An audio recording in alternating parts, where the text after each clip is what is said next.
জমির লড়াই চলছে এ বাংলায়। জমি বাঁচানোর লড়াই। জমির এবং চাষির স্বীকৃতি দিয়েছিল বামফ্রন্ট সরকার। লড়াইয়ে সে ফসল লুট হচ্ছে তৃণমূল সরকারের মেয়াদে।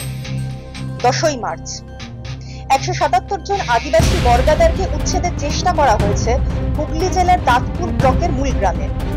তীব্র প্রতিরোধ সংগঠিত হয় সারা ভারত কৃষক সভা ও সারা ভারত ক্ষেত মজুর ইউনিয়নের নেতৃত্বে। মূলগ্রামের জলদাপাড়ার বর্গাদাররা জানাচ্ছেন 1994-এ পাট্টা দিয়েছিল বামফ্রন্ট সরকার। সেই জমি থেকে উচ্ছেদ করার জন্য জমি হাঙররা মামলা দায়ের করেছে হাইকোর্টে। আমরা এই মামলার কিছু জানতাম না, পরে জানতে পেরেছি। বৈধ পাট্টা সত্ত্বেও এখন জমি দখল নেবে বলছে ওরা।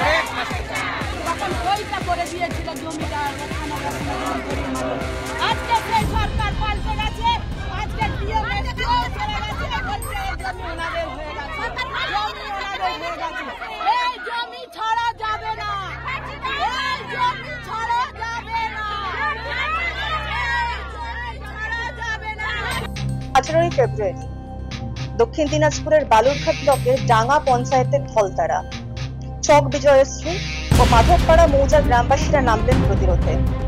জোরদারদের দালাল ও লেঠেল বাহিনীকে হটিয়ে বৈধ বর্গাদার ও পাট্টাদাররা নিজেদের জমির অধিকার প্রতিষ্ঠায় ফের বালুরঘাট ব্লকের ডাঙ্গা পঞ্চায়েত গ্রামবাসীরা একত্র হলেন। নেতৃত্বে ছিল সারা ভারত কৃষক সভা। প্রায় 52 একর জমিতে ধান গেড়ে আলের উপর লাল ঝান্ডা লাগিয়ে নিজেদের অধিকার আবারও বুঝে নিলেন গ্রামবাসীরা।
জানুয়ারি বর্গাখাস জমির পাট্টা ও পাট্টা জমির রেকর্ড আদায়ের লড়াইতে জেবরা ব্লকের ভূমি দপ্তরে অভিযান চলল বেলা 11টা থেকে সন্ধ্যা 7:30 পর্যন্ত।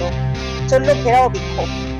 জনরোষের চাপে ব্লক ভূমি ও ভূমি রাজস্ব আধিকারিক বিক্ষোভ মঞ্চে হাজির হয়ে মাইক ধরে কৈফিয়ত দিতে বাধ্য হলেন।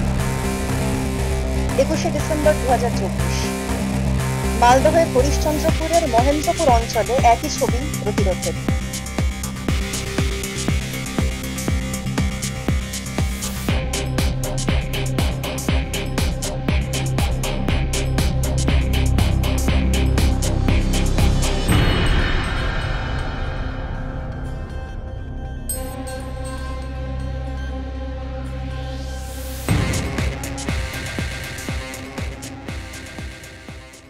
এই ভিডিওটিকে লাইক করুন, আপনার গুরুত্বপূর্ণ মতামত কমেন্টের মাধ্যমে আমাদের জানান এবং আমাদের চ্যানেলের ভিডিও সবার আগে দেখার জন্য ইউটিউবে গণশক্তিকে সাবস্ক্রাইব করুন, ফেসবুকে ফলো করুন এবং শেয়ার করুন আপনার পরিচিতদের মধ্যে।